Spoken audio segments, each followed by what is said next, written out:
Hey everybody, Veritas editing this video from the future here. I had originally planned for this video to go into a number of different aspects of optics in a way that, to be honest, ended up changing considerably after I had already done a ton of work.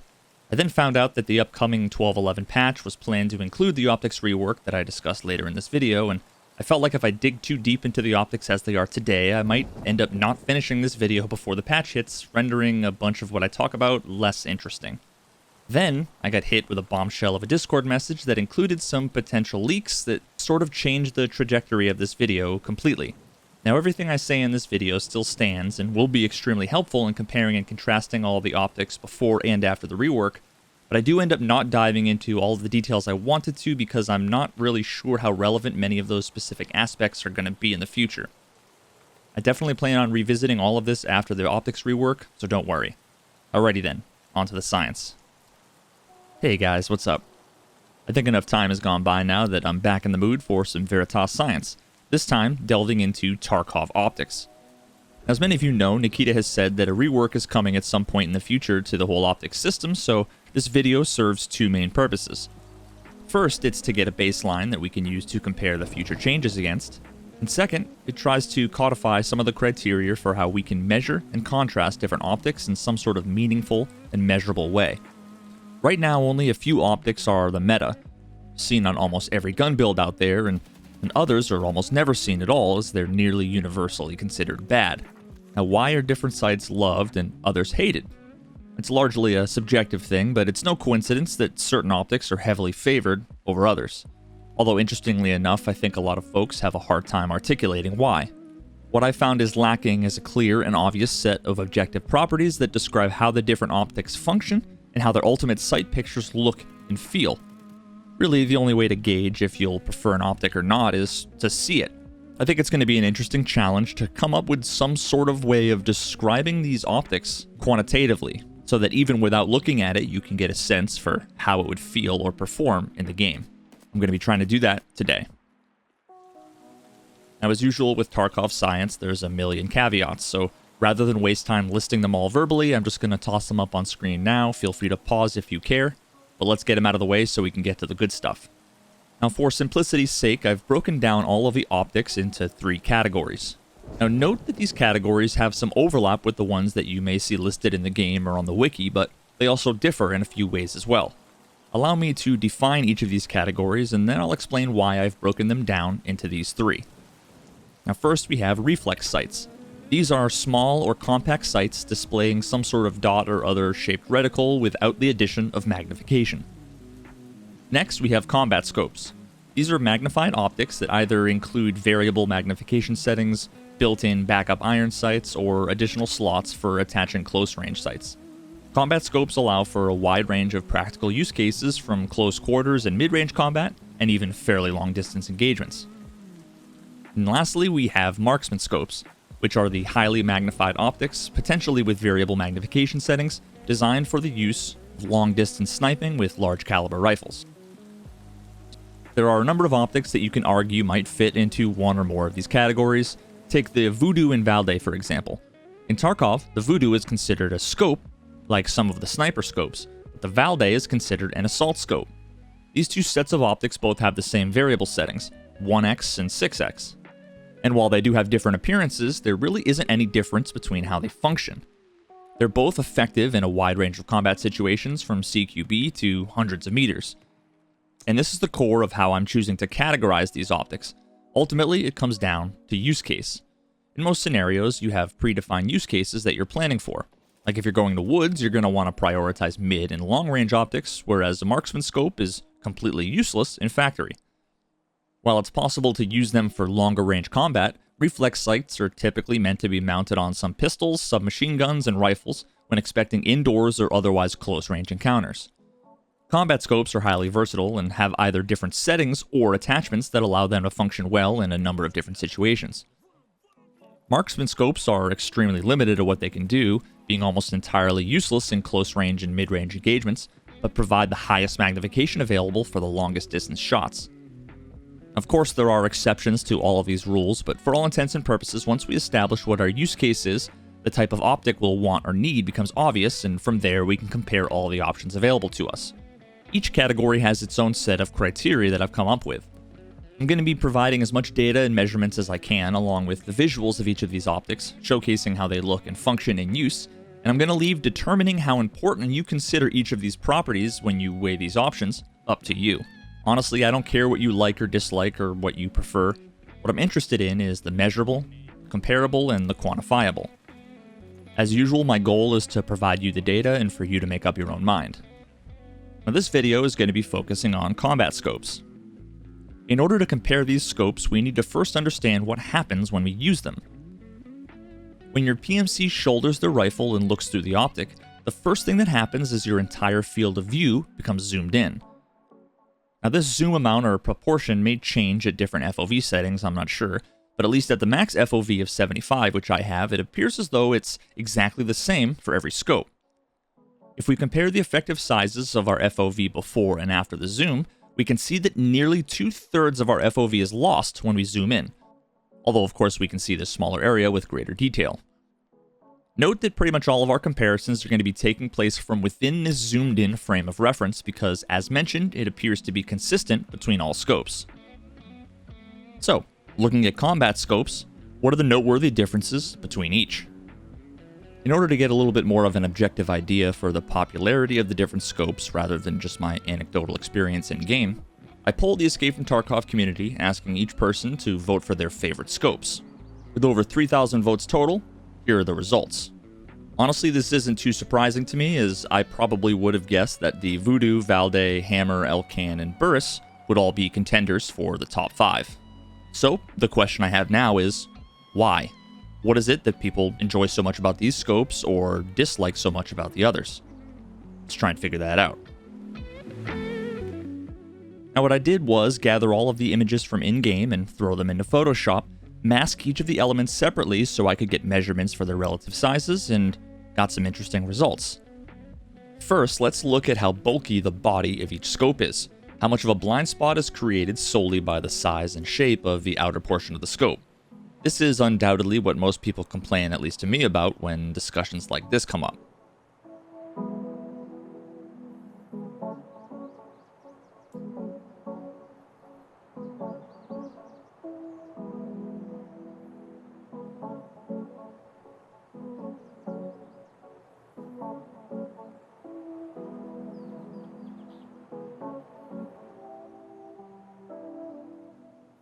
Personally, I found these results kind of interesting, and also enlightening.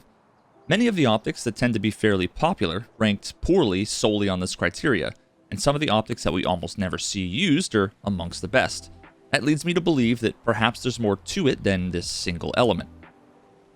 Taking a closer look at these scopes side by side, there are a few more things that we should compare, some obvious, others less obvious. Let's start with the first thing that comes to my mind, which is the size of the sight picture relative to the size of the screen. Now, it's not surprising that the Voodoo, Valde, and Burris would be in the top 5, but again we see the KMS and NC Star scoring better than scopes like the Elcan and the Hammer, which are relatively more common. Perhaps we need to look into more criteria still.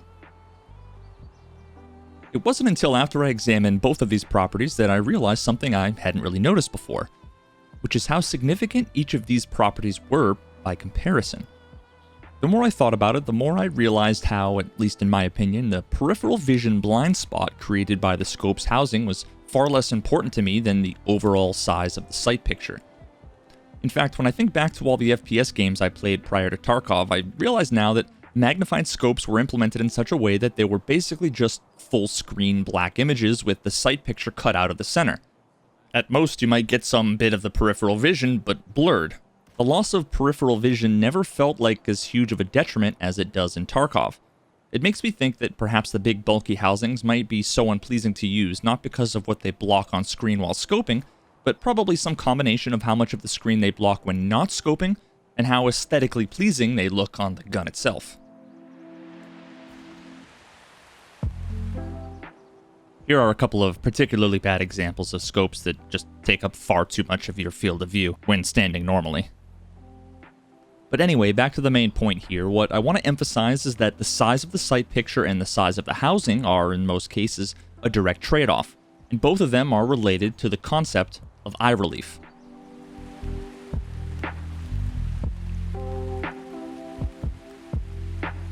Now, I came across a channel called Garand Thumb along with this fantastic video that does a wonderful job at explaining the concepts of eye relief and FOV in the context of firearms and optics.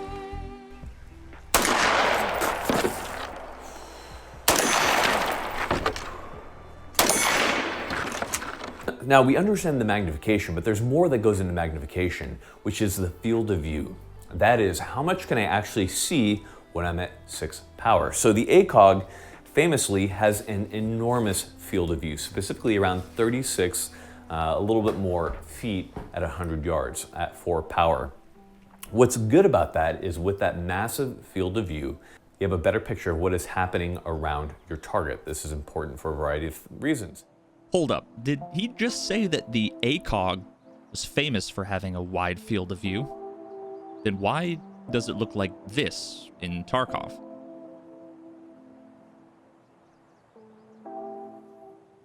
So the massive field of view is definitely a great thing about the Trijicon ACOG.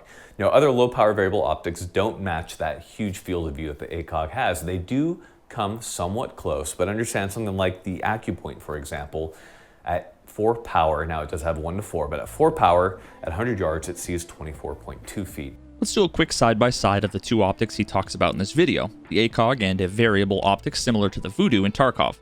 The funny thing here is that the relative FOVs are pretty much completely the opposite for how they are in-game, and it's pretty evident when looking at it in this context that that's largely due to differences in eye relief. Now, there is a problem. Everything is a trade-off. With that massive field of view, we have a very, very small eye relief on the Trijicon ACOG. So the question is, what the hell is eye relief and why does it matter to me? The Trijicon ACOG has around 1.25 inches of eye relief. What that means is when I go to bring this up to my eye, how close does my eye need to be until I can actually see through the optic? Or how far can my eye get away from it, or how close can I get to it before I can no longer see that picture? Now, with the ACOG, if you're off of that 1.5 inches, you're not seeing through that optic. So I'll show you. So right here, I have the perfect eye relief through the ACOG. You can see how close my eye is to the optic. Now, for some reason, in Tarkov, the ACOG and a few other optics tend to sit quite far forward on most of the rifles. So when you shoulder the rifle, your eye is simply too far away from the optic to benefit from the increased FOV. Even with the collapsible stock collapsed all the way, your eye is still going to be significantly farther away from the ACOG than it would in real life. In a nutshell, your equipment isn't set up properly. Here we can see a pretty good example of this behavior in action. As the person filming moves the camera back behind the optic, initially they're too far back to be within the proper eye relief for the ACOG, and then slowly moves closer, revealing so much more useful context from the additional FOV.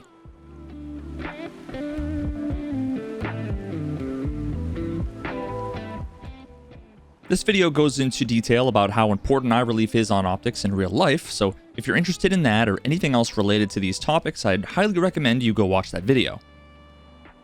And when it comes to video games like Escape from Tarkov, many of these factors are mostly irrelevant or even entirely out of our control. It's up to the developers of the game to implement these optics in a way that makes them useful and intuitive, or perhaps even build systems that give players the freedom and control to experiment with these things themselves, something that Nikita has mentioned briefly a few times may be coming in the distant future. For shits and giggles, I wanted to see if I could try and replicate a bit of what we learned about eye relief and FOV and apply it to some of the less popular optics in Tarkov, photoshopping my way into what ended up being a surprising result.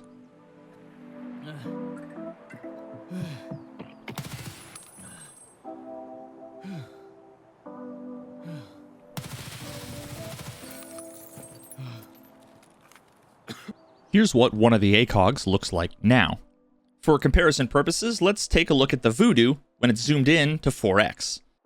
Let's borrow its sight picture, and then grow the housing of the ACOG so that it fits, and then we can superimpose the original reticle on top to see how it might look.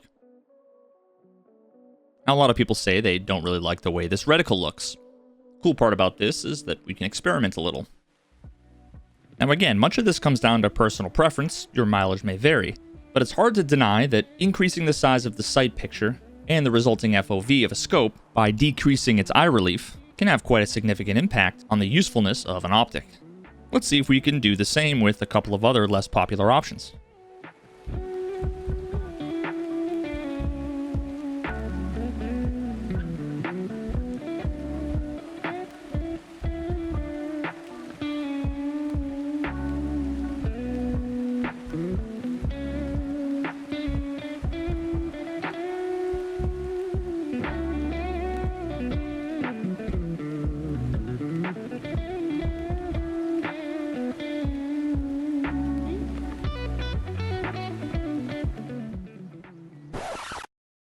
Now, not long ago, while I was working on this project, I got a Discord message. To be honest, I'm not exactly sure the backstory behind all of this, but apparently at some point there was some leaked photos of the optics rework posted somewhere, I'm not really sure where. Now, I'm no digital photo forensics expert, so I have no idea if these are legitimate or not, but they look pretty convincing. Now, not only are they convincing, but they're extremely encouraging. Not only do some of the scopes like the ACOGs look better than my shitty mockups, but even some of the other scopes like the Bravo and the Hammer, scopes that historically performed pretty well for all intents and purposes, looks like even those are getting quite a bit better. As far as my understanding goes regarding the upcoming optics rework, Nikita's told me that one of the biggest things that they're working towards is increasing the overall consistency between the different sight pictures and eye reliefs. In my humble opinion, I believe that that is exactly what we need. From comparing all of these screenshots, it's clear that we can actually get really nice sight pictures with good magnification, clean reticles, and what looks like a really nice, consistent eye relief. Honestly, I really hope that this is a preview of what's to come. I look forward to a future in Tarkov where there's a much wider array of optics that get used commonly, and even some of the more obscure and less used optics can find a place in the meta.